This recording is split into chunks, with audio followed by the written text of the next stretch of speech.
بسم الله الرحمن الرحيم.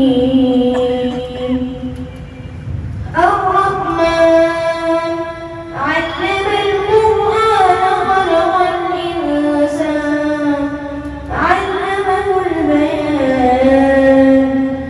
الشمس والقمر بحسبان والنجم والشجر يسجدان والسماء